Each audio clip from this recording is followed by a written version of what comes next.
दोस्तों नमस्ते। Welcome back Yadav cars and real estate. दोस्तों आज अपने पास सेल के लिए हैदराबाद में ये मारुति बेलेनो डेल्टा है। डेल्टा वर्जन है दोस्तों। मॉडल 2020 का है। पेट्रोल वर्जन है दोस्तों और इसका इंश्योरेंस नहीं है दोस्तों। ये किलोमीटर ओनली जस्ट 7000 फ्री से है दोस्तों और शोरूम ट्रैक है दोस्तों। सिंगल ओनर है दोस्तों। अनयूज स्टेपनी है दोस्तों। ब्यूटीफुल लेदर सीट्स है दोस्तों। स्मूथ इंजन है दोस्तों। स्मूथ गियर बॉक्स, सस्पेंशन भी एकदम स्मूथ, नो साउंड्स दोस्तों। इसका एक्सपेक्टेड प्राइस है दोस्तों अपने को 6,70,000 दोस्तों, वो भी नेगोशिएबल है दोस्तों।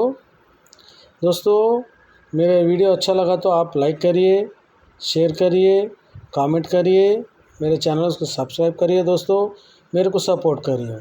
థ్యాంక్ యూ వెరీ మచ్ दोस्तों। मैं आप తెలుగు में बोल रहा हूँ दोस्तों। ప్రేక్షకులకి నమస్తే అండి।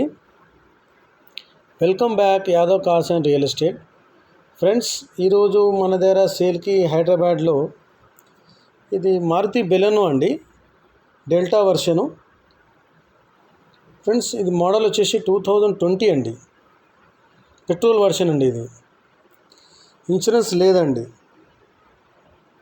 తర్వాత కిలోమీటర్ జస్ట్ 7000 తిరిగిందండి, ఓన్లీ 7000 ఫ్రెండ్స్। షోరూమ్ ట్రాక్ కూడా ఉన్నది ఫ్రెండ్స్। Single owner friends. ఇది అన్యూజ్డ్ స్టెప్ని ఉంది ఫ్రెండ్స్। బ్యూటిఫుల్ లెదర్ సీట్స్ ఉన్నాయి ఫ్రెండ్స్। స్మూత్ ఇంజన్ ఉంది friends. Smooth gear box friends. Friends చాలా బ్యూటిఫుల్గా ఉంది వెహికల్ ఫ్రెండ్స్। దీని ఎక్స్పెక్టెడ్ ప్రైస్ వచ్చేసి friends 6,70,000 friends. Little bit negotiable ఉంది ఫ్రెండ్స్। ఫ్రెండ్స్ దీన్ని మరిన్ని వివరాలు తెలుసుకోవడానికి ఫ్రెండ్స్ పైన నంబర్ పెట్టాను, ఆయనను కాంటాక్ట్ చేయొచ్చు మీరు, లేదా నన్ను కాంటాక్ట్ చేయొచ్చు। సాధ్యమైనంత వరకు రీజనబుల్గా రేట్ ఇప్పిస్తాం ఫ్రెండ్స్। ఫ్రెండ్స్ నా వీడియో నచ్చితే లైక్ చేయండి, షేర్ చేయండి, కామెంట్ చేయండి, నాకు సపోర్ట్ చేయండి friends. Thank you very much.